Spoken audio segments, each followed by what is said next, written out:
मेरे प्रिय दोस्तों और देशभक्तों, आज फिर वीर बालिकाएं शीर्षक के अंतर्गत आपके सम्मुख सूर्य और परमाल का वृतांत आपके सम्मुख रख रहा हूं। दोस्तों, उम्मीद करता हूं कि आपको पसंद आएगा। तो आइए शुरू करते हैं इस वृतांत को। बगदाद के खलीफा वलीद की सेना ने भारत में सिंध प्रदेश के देवल राज्य पर आक्रमण किया। इस सेना का सेनापति मोहम्मद बिन कासिम था। देवल के राजा दाहर और उनके पुत्र जय शाह ने अपनी सेना के साथ शत्रु का सामना किया।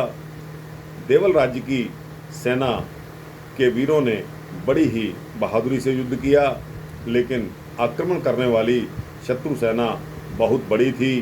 देवल राज्य की पूरी सेना और राजा तथा राजकुमार भी युद्ध में मारे गए।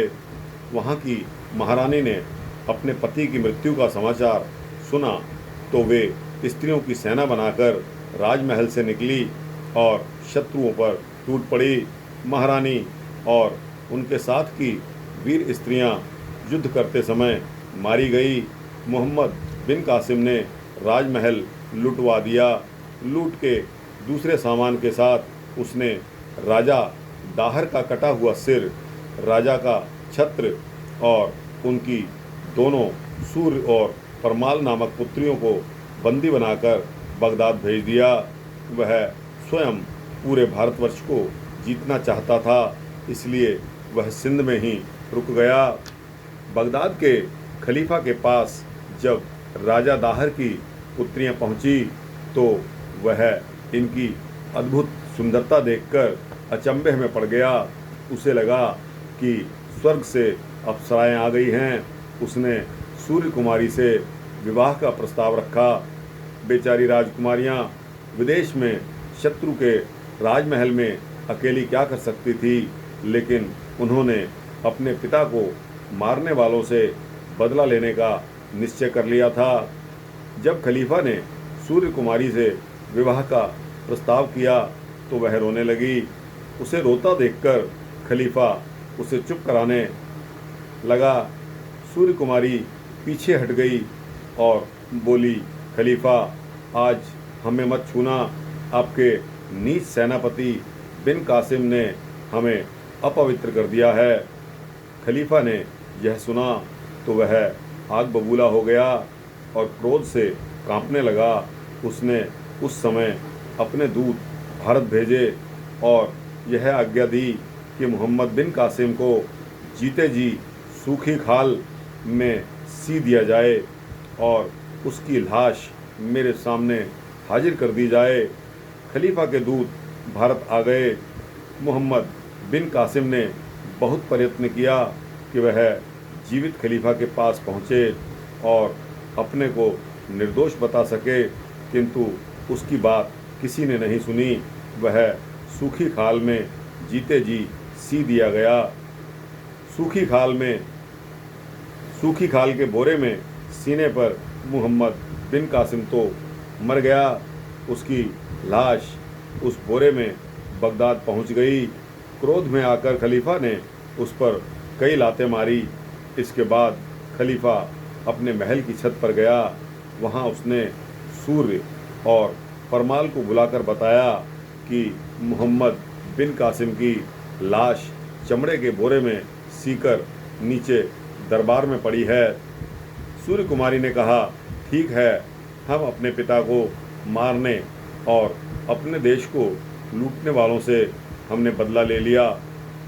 जब खलीफा को मालूम हुआ कि उसके सेनापति का कोई दोष नहीं था, तब उसने अपना सिर पीटा।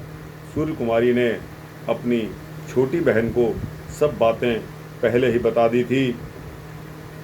दुख और क्रोध से पागल खलीफा से उसने कहा, हम हिंदू कुमारियां हैं, समझे किसमें साहस है जो जीते जी हमारे शरीर को हाथ लगा दे।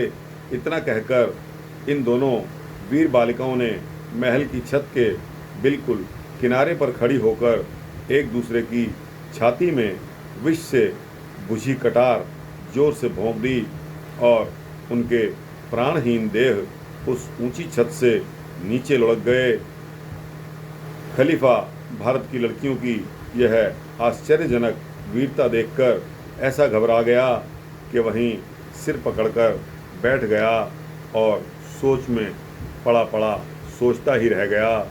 दोस्तों, इस प्रकार इन दोनों वीरांगनाओं ने अपने पिता की मृत्यु का बदला लिया। कोई परवाह नहीं कि जान भी चली जाए, लेकिन दोस्तों इज्जत नहीं जानी चाहिए।